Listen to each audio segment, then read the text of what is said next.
The Little Lobster is my favorite. Hey there, kids, and welcome back to the channel. I'm Uncle Frank. I'm that you are having a great day, and in today's video, I got a little box of Beanie Babies here because we are talking about Beanie Babies.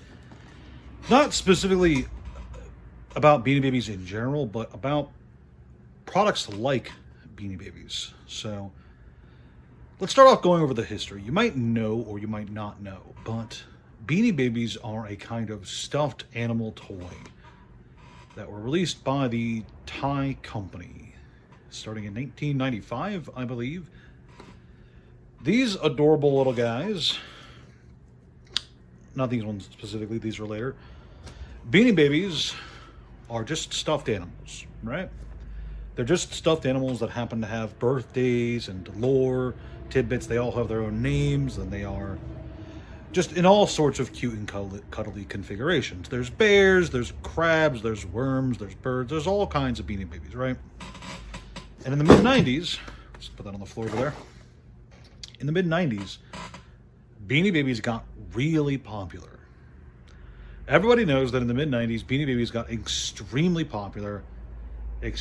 Everyone really wanted them. You know, they went for absurd prices on the secondary market.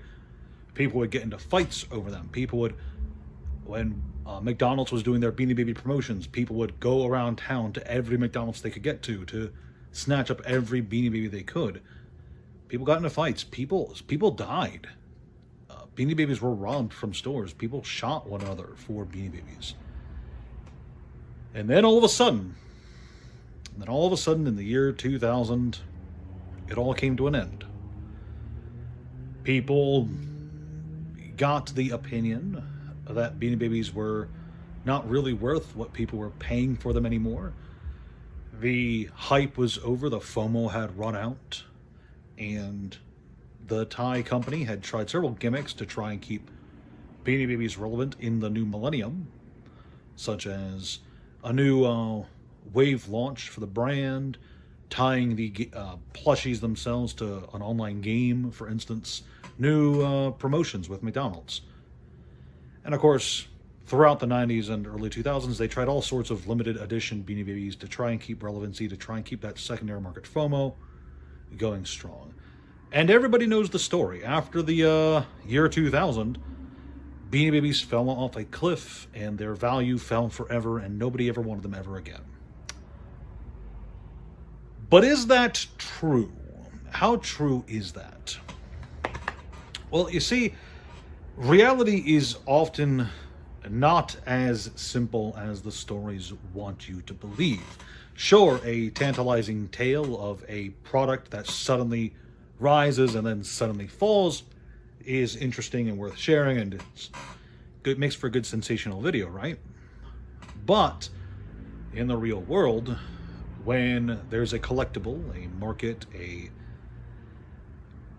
and anything that's worth money that people are willing to spend money on, there are usually going to be at least some echoes of that collectability, some echoes of that financial stability long after the heyday. And we see this all the time with any kind of, stocks in general. For instance, there's going to be stocks that are desired long after their heyday. There's going to be housing units in areas that are no longer considered profitable that people will invest in regardless.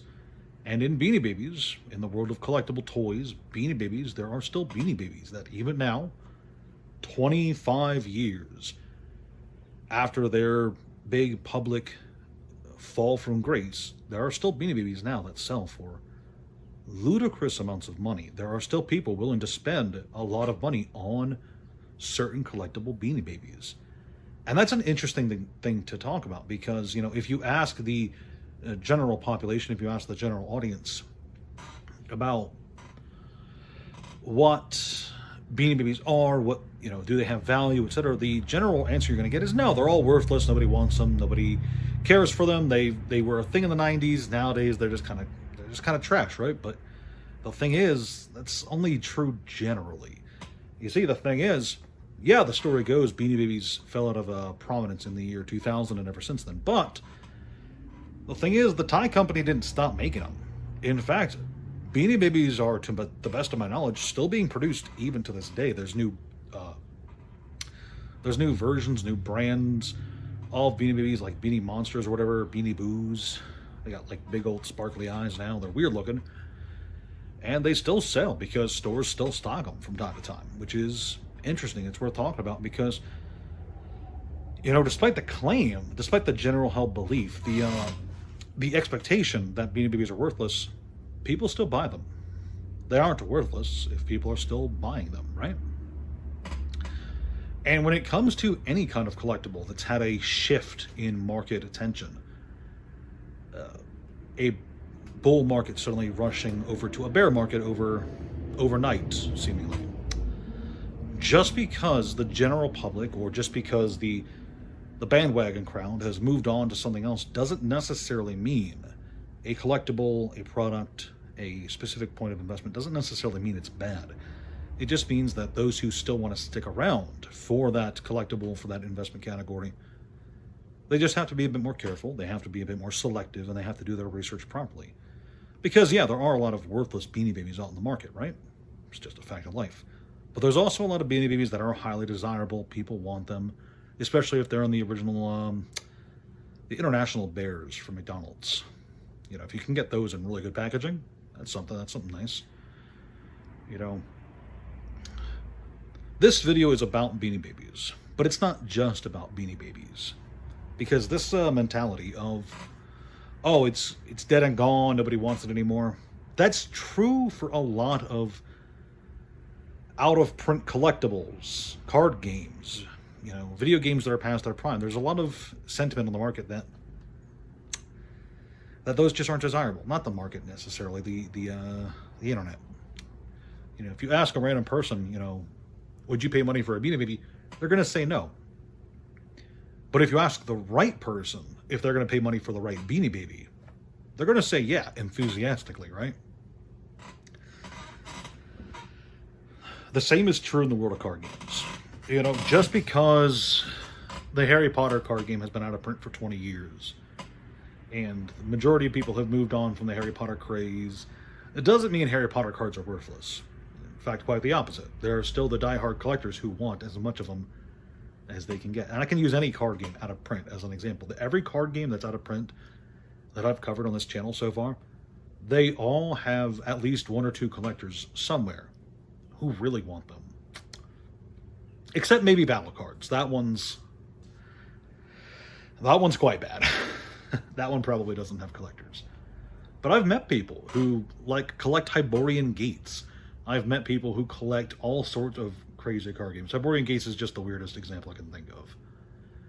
But there's a lot of collectibles out there in the world that some people say aren't worth anything. Its time has come, it's gone, it's worthless. When in reality, in the real world, all that's changed is while it is generally worthless, to the right people it's still worth something. And for some people, it can be worth it to try and find those people who put value in those collectibles. It can be lucrative. It might not be in the long term, but it can be. There's a lot of people who get caught up in the hype of the now, who only see what's profitable right now and only see that as worth it. But I think if you zoom out and you look at the long term and look at the long game, you're going to see that even things the general public might despise, when it comes to Magic, Yu-Gi-Oh, Pokemon, singles and boxes that people might hate now, that might not necessarily be true in the future. There are Pokemon sets on the market, even now, that people don't like. Shrouded Fable, I think it was called. A lot of people aren't fans of Shrouded Fable. That might not be the true in the future. There are loads of Yu-Gi-Oh boxes right now that are worthless on the secondary market. That might not be true in the future. And yeah, there's a lot of Beanie Babies out there. Millions of Beanie Babies that are worthless. And that might not be true in the future. I'm not saying it will change, but it could change. And knowing as much as you can about a given collectible before you engage in it, before you try to buy and flip it, or before you discount it completely, it's just important to know as much as you can. Learning can make all the difference in the world. Okay. That's all I got for you kids today. Thank you for sitting through one of my ramble rants. That was a weird burp right there. If you enjoyed, please leave a like, share, or subscribe to the channel. Please leave a comment below, and I will see you all in the next one. I'm melting in here.